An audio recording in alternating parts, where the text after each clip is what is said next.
ভাই এটা কত করে? ভাই 320। 320।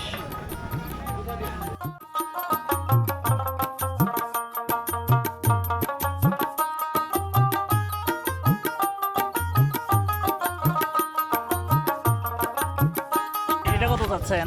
10 টাকা। একটা 10 টাকা। এটা কি কোন আপনারা ভাই? এটা কাঞ্জাল। কি বলেন? কাঞ্জাল। আমার এলাকায় আইটা আইটা। আইটা আমার এলাকায় গুজরাটে আইটা বলে। গ্রামীণ হাট এটা শুধু কেনাকাটার জায়গা না, এটা স্মৃতি জমিয়ে রাখার জায়গা। শৈশবের গল্প, আমাদের শেকড় সব কিছুই যেন গ্রামীণ হাটের মধ্যে লুকিয়ে থাকে। ঠিক এরকমই একটি গ্রামীণ হাটে এসেছে আজকে, যেটি সিরাজগঞ্জ জেলার সদরের মধ্যেই বনবাড়িয়া হাট। আজকে এই হাটে ঘুরে ঘুরে এই হাটের সৌন্দর্য তুলে ধরার চেষ্টা করব।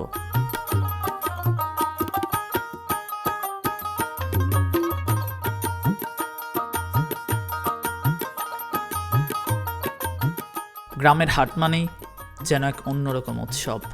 এখানে আসলেই মনটা আলাদা একটা শান্তি পায়।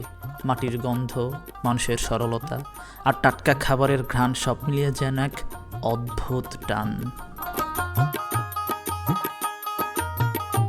গ্রামের হাটে আসলে সবচাইতে যে বিষয়টা আমাকে বেশি টানে সেটা হচ্ছে এখানকার টাটকা শাক সবজিগুলো।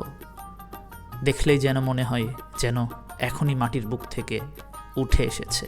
সব কিছুতেই থাকে গ্রামের মানুষের পরিশ্রম আর ভালোবাসা। তারপরেও গ্রামের হাটগুলোতে গেলে যে মুখরোচক খাবারগুলা, এগুলা কিন্তু না খেয়ে আসার কোনো উপায় নেই।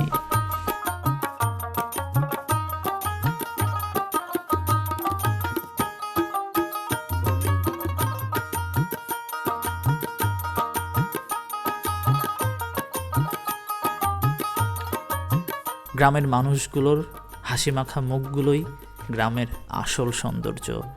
কেউ দামাদামি করছে, কেউ গল্প করছে, কেউ আবার পাশের দোকান থেকে একটুখানি সদাই কিনে বসে বসে খেয়ে নিচ্ছে।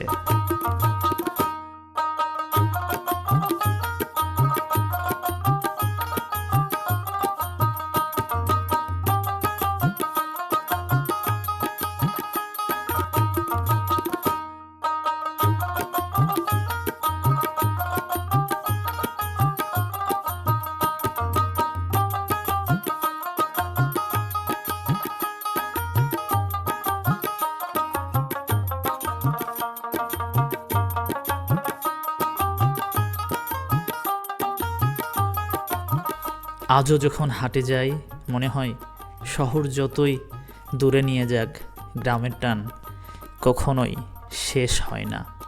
গ্রাম মানেই শান্তি আর হাট মানেই গল্পে ভরা এক বিকেল।